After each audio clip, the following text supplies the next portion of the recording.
Bismillah, velhamdülillah, ve salatu ve selamu ala Resulullah, amma ba'd. Assalamu alaikum ve rahmetullahi ve berekatuh. Muhterem aziz qarindaşlar, anlavatqanlar Muhammed ibn Sulayman Maghribi'nin Jam'ul Fawaid min Jamil Usul ve Mecmu'uz Zawaid namlı kitabının 5. tomu, yani hadisler toplumunun 5. tomu. Biz soğusalık bölümünün en ahırq babıga kelgen. Davamlaştırımız. Terikçilik qilish, yerni ijaraga elib terish, boz yer echish ve tepib olgan narsa qatorliq masalalar. Muslimning rivoyatida Abdullah ibn Umar radhiyallohu anhuma mundaq deydi. Xaybar fathi qilingandan keyin Yahudilar Payg'ambar sallallohu alayhi va sallamdan terikchilik va bog'bonchilik qilib, yerdan chiqqan oshliq va mevalarning yarmini berish badaliga Xaybarda qilish imkoniyati berishni so'ragan edi. Payg'ambar sallallohu alayhi va sallam bo'ladi. Sizlarga mushu shartga binoan Xaybarda xohlagan muddatgacha qilish imkoniyati berdim dedi.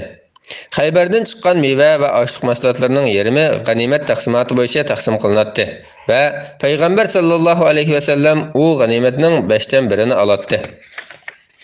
Muslimning rivoyatida Abdullah ibn Umar radhiyallohu anhuma mundaq deydi. Payg'ambar sallallohu alayhi va sallam Xaybar yahudilariga Xaybarning xo'rimzorligini va terilg'u yerlarini yerdan chiqqan mahsulotning yarmini elish sharti bilan berdi. Buxoriy muallaq rivoyat qilgan hadisda Qays ibn Muslim Abu Ja'farning mundaq deganligini rivoyat qiladi. Madinaga hijrat qilib chiqqan oilalarning hammasi yerdan chiqqan mahsulotning 3dan 1ini yoki 4dan 1ini berish badaliga yer teriydi.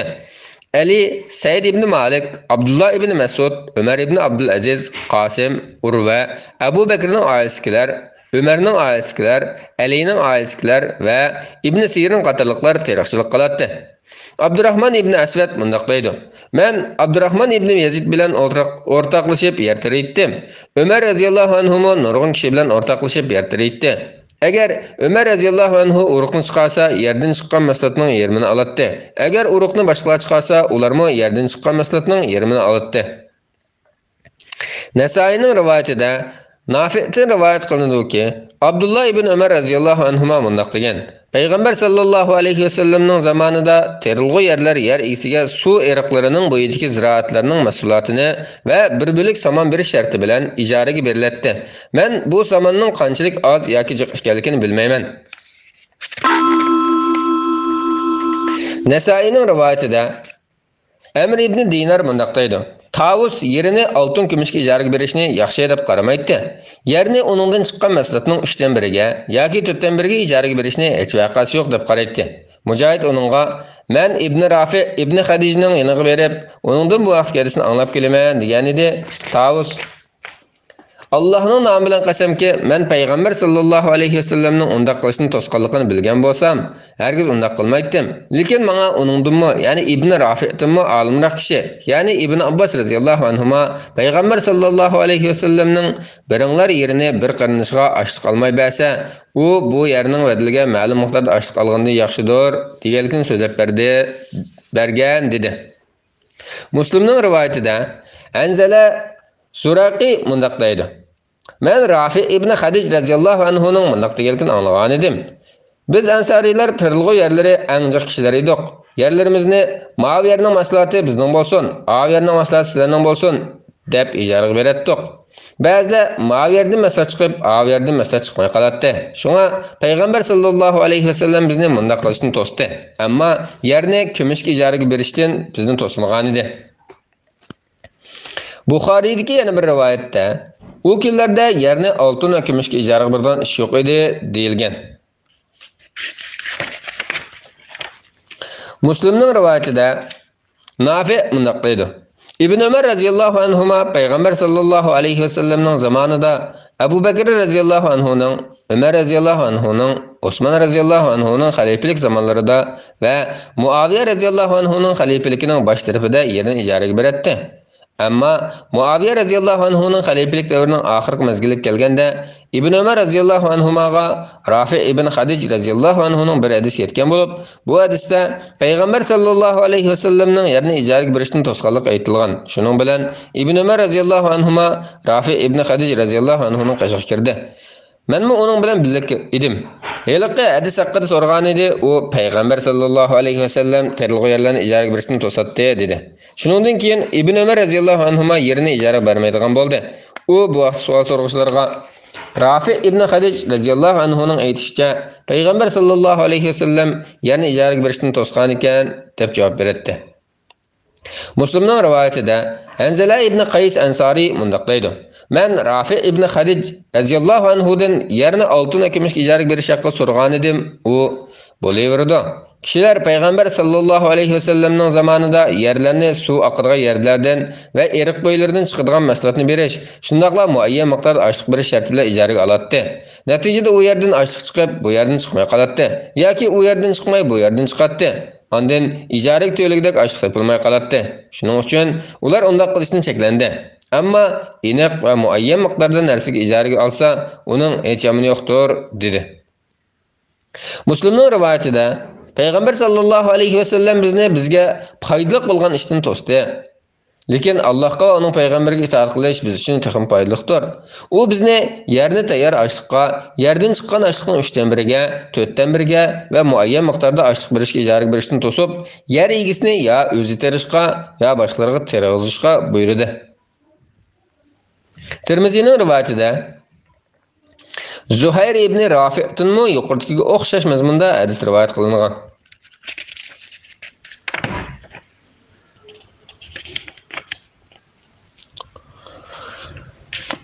Muslimning rivoyatida Abdullah ibn Umar radhiyallohu anhuma yerlarni ijaraga berdi. Keyin u Rafi ibn Hadij Ansari radhiyallohu anhuning yerni ijaraga berishni to'sqinligini anglab, uning bilan ko'rishdi va "Ey ibn Hadij, payg'ambar sallallohu alayhi vasallamdan yerni ijaraga berish haqida qanday hadis rivoyat qilyapsan?" deb so'ragan edi. U "Men Badr urushida shahid bo'lib ketgan ikki tog'amning o'z oilasilarga payg'ambar sallallohu alayhi vasallamning yerni ijaraga berishni to'sqinligini so'zlab berayotganligini anglagan edim", dedi.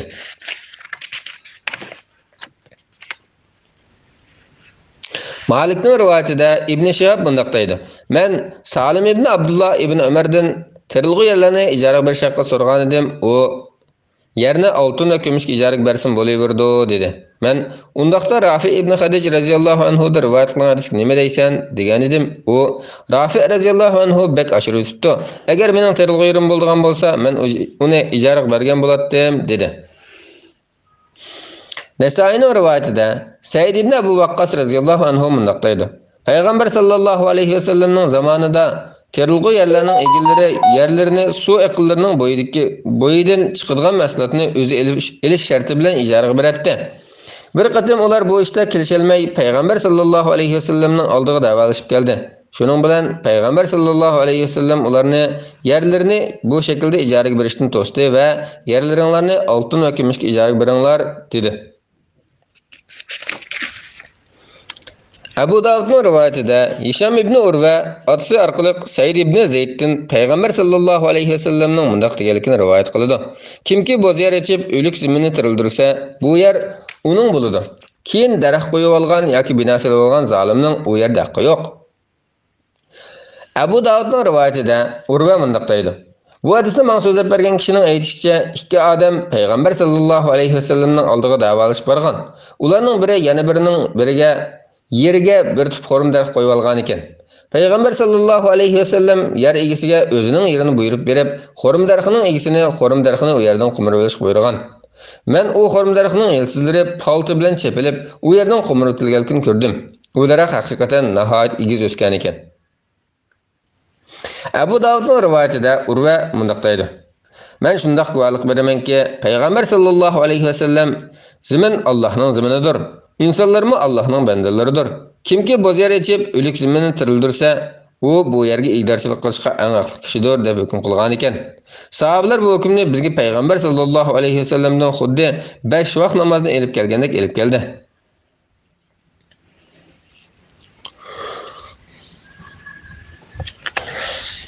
Razinning rivoyatida Said ibn Zayd radhiyallohu anhu da rivoyat qilinadi-ki, payg'ambar sallallohu alayhi vasallam mundaq degan: "Kimki igisi ojiz kelib, nima bo'lsin deb tashlayotgan yerni qaytadan tirildirsa, bu yer uning bo'ladi."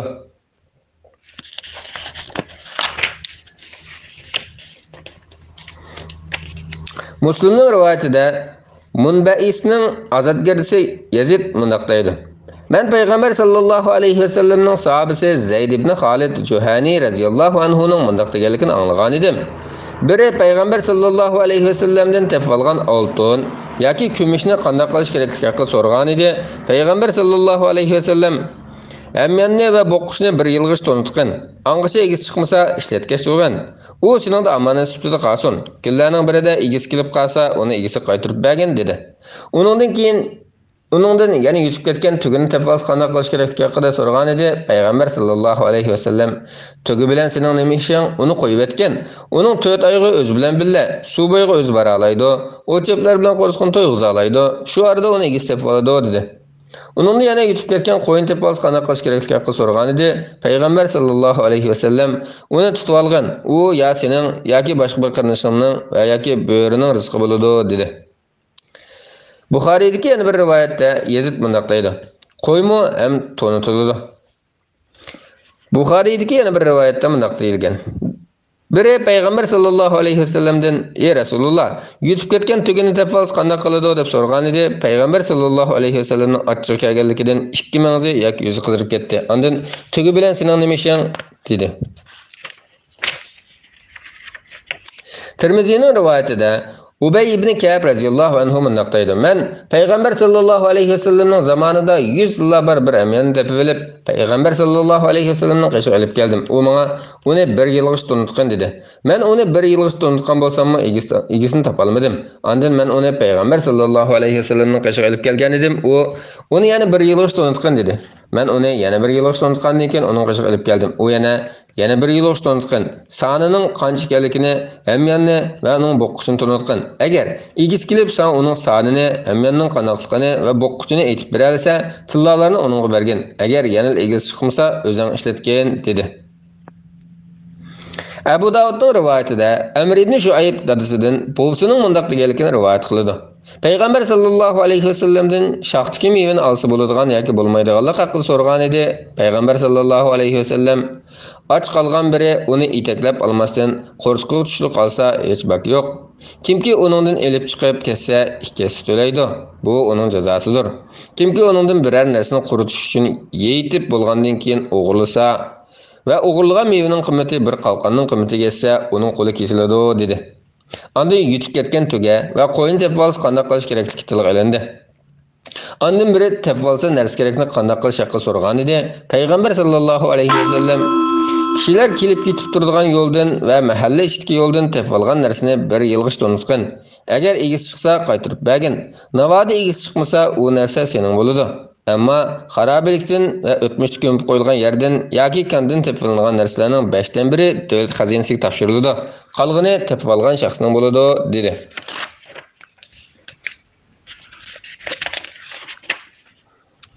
Abu Davudning rivoyatida Sahl ibn Said bunday deydi. Ali ibn Abu Talib radhiyallohu anhu Fatima radhiyallohu anhaning qishig'i kirsa, Hasan radhiyallohu anhu bilan Husayn radhiyallohu anhu yig'lab turgan ekan. Ali radhiyallohu anhu bu ikkisi nima qilg'aydi deb so'ragan edi. Fatima radhiyallohu anha ochliqdan deb javob berdi. Shuning bilan Ali radhiyallohu anhu sirtga chiqqan edi, yo'lda bir tilla tepib oldi. Uyga qaytib kelib Fatima radhiyallohu anhaga ahvolni aytgan edi. Fatima radhiyallohu anha falan Yahudining qishig'i berib, uningdan un sotib olgan dedi. Ali radhiyallohu anhu u Yahudining qishig'i berib, uningdan un sotib olgan edi. Yahudi: "Sen eliqi o'zini Allohning payg'ambari deb jakarlagan kishining ko'yo'g'limi?" deb so'radi. Ali radhiyallohu anhu degan edi. Yahudi: "Undaqda tillaringni olgin, uningga pul olmayman" dedi.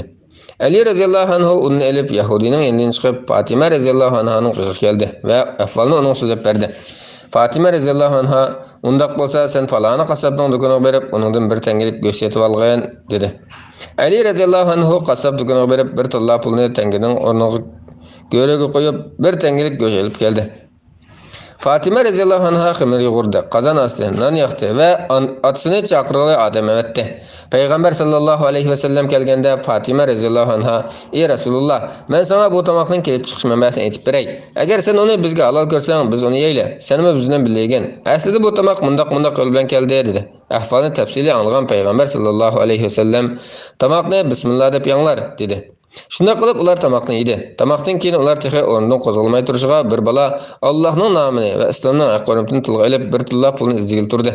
Payg'ambar sallallohu alayhi va sallam uni chaqirib kelib, nemish bo'lganligini so'ragandi. U bola 1 tilla pulim yo'lda chiqib qopti dedi. Payg'ambar sallallohu alayhi va sallam Ey Ali, sen qassobning yoniga berib go'shtning pulini Allohning payg'ambarining o'taydiganligini va ayliqlarni qaytarib berishni aytgan dedi. Shunday qilib qassob go'ro'ga olgan ayliq bir tilani avatib berdi va uning bir tanga pulini payg'ambar sallallohu alayhi vasallam o'tidi. Abu Davudning rivoyatida İyaz ibn Himar raziyallohu anhudan rivoyat qilinadiki, payg'ambar sallallohu alayhi vasallam bundoq degan: Kimki bir narsa topib olsa, uningga adil kishilarni guvoh qilsin, uni yoshirmasin va yuttirib etmasin. Agar egiz chiqsa, qaytarib bersin. Egiz chiqmasa, u Alloh taolaning meli bo'lib, uni kimga xolasa shuningga beradi. Abu Davudning rivoyatida Abu Hurayra raziyallohu anhudan rivoyat qilinadiki, payg'ambar sallallohu alayhi vasallam bundoq degan: Yutib ketgan tugini topib olib, uni yoshirgan kishi uningga birasi qo'shib to'laydi. Abu Davudning rivoyatida Munzir ibn Jarir bundoq deydi: Men Bavazi degan yerda Jarir bilan birga edim. Bir padichi bir munch kalani haydab elib keldi. Bir kala boshqa kallardan chetnab ko'ratdi. Jarir padichidan: "Bu kala nima chetnaydi?" deb so'ragan edi. Padichi: "Bu kala yo'lda qatib qolgan edi. Kimning kalasi ekanligini bilmaymiz" dedi. Jarir: "Uni kalonlarni ayirtinglar. Men payg'ambar sallallohu alayhi vasallamning yutib ketgan narsani faqat ozg'in kishilar miliq qatib oladi deganligini anglagan edim" dedi. İbn Majahning rivoyatida Mutarrif ibn Abdullah ibn Shakhir atisidan payg'ambar sallallohu alayhi vasallamning bundoq deganligini rivoyat qiladi. Musulmonning yutib ketgan melini o'zining qilib do'zaxga kirishga sabab bo'ladi. Malikning rivoyatida Sulaymon ibn Yasar bundoq deydi: Sabit ibn Zahhak Ansariyning menga aytib berishicha, u sayda bir tugi tepib olib, uni bog'lab qo'yib, ondan Umar ibn Xattob radhiyallohu anhu ga aytgan ekan, Umar radhiyallohu anhu uni tugini 3 qatim tonishqat qo'yibdi. Sabit uningga men uningga qarayman deb ishlarimdan qalaman debdigan Umar radhiyallohu anhu, undaqda uni qayerdan deb olgan bo'lsang, shu yer qo'yib etgan debdi. Malik'ten İmam Malik'te rivayet kılındı ki, o İbn Şahab'ның mundaq deganligini anglagan. Ömer ibn Xattob radhiyallohu anhu'nun xalifelik davrida yutib ketgan tugilar o'z ali qo'yib berildi. O'zi tug'ib ko'paytdi. Hech kim tutib olmaydi. Osman radhiyallohu anhu'nun xalifelik davriga kelganda u undaq tugilarni tonutishga, ondan setishga, navoda egiz chiqib qolsa pulini berishga yorliq tushirgan. Abu Davudning rivoyatida Amir Sha'biydan rivoyat qilinadiki, payg'ambar sallallohu alayhi vasallam bundoq degan: Kimki egisi beqib bo'lolmay qo'yayotgan hayvonni tepib tutib olsa va beqib olsa, u uning bo'ladi. Abu Davudning rivoyatida Abdurrahman ibn Osman Taymi bundoq deydi: Payg'ambar sallallohu alayhi vasallam hojlarning narsalarini tepib olishdan to'sgan. İmam Buxoriy muallaq rivoyat qilgan hadisda Abdullah ibn Mas'ud radhiyallohu anhu bir dedak setib olgan edi, lekin uning egisini bir yilg'ish izlagan bo'lsin topolmadi. U odam yutib ketgan edi. Shuning bilan Ibn Mas'ud radhiyallohu anhu: "Ey Alloh, bu sadiqa palonning nomini bo'lsin. Navoda egis kelib qolsa, sadiqaning savobi menga bo'lsin. Men bu odamga dedakning pulini to'layman" deb bir tangadan, 2 tangadan sadiqa qilishga boshladi va "Sizlarga tepib olgan narsani mushundaq qilinglar" dedi. Shuning bilan so'd setiq bölümü tugidi. İnşallah ertadan boshlab qozilik bölümünü o'qishga boshlaymiz. Assalomu alaykum va rahmatullohi va barakatuh.